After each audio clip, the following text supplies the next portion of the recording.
So this is, I'm Mark Keeley, you know that, and this is Coco, you know that as well. 5 days for the JJ Coco. Doesn't get much better than that as a way into the big event. It was definitely a confidence booster. Yeah, it was good to get Dave, especially he's out in a big blow, because I guess with him and myself trying to get the techniques right. I think today, as you can see, it was a bit about just boat handling and keeping it upright. So it was nice for us. We were stoked to be able to go out there and keep it afloat. We've had a few issues of late, so it felt really good. And big credit to Dave and Trent.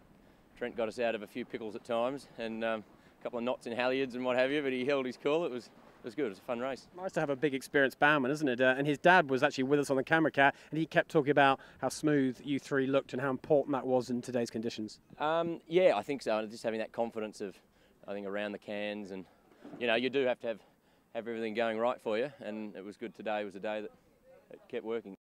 Today, a lot of the other boats just seem to fall apart around you. I mean, you were never really threatened after the first leg. Is that just how it is when it's in this windy in Sydney Harbour? I was surprised. Were you surprised? Yeah, a little surprised. But we, obviously, when we had Smeg came right up to us and they passed us up the second beat, that was an issue we had with the ferry. We were a bit silly there, but we managed to just get past up to the top mark. But I guess looking back, you kind of, when you get to the front, you kind of don't look back too often. You got enough on just staying upright.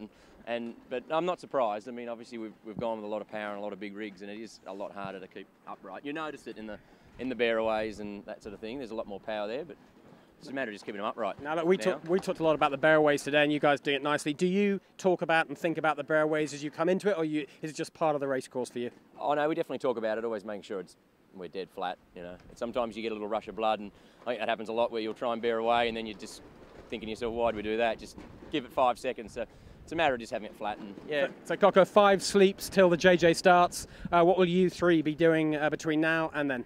Oh, good question. I don't know. Getting some energy into us, a bit of food. I think it'll be a long week. So the boat's all good. Any changes? No changes. Had a little polish of the hull. That was nice. Thanks to Dave and Mark, his flatmate. They did a nice little. I don't know, John O'Witty gave us the magic formula, so we've given that a go this year. Fantastic. Well, look, only a few days with JJ. Looking forward to that and a great performance today. Thank you. Thanks very much.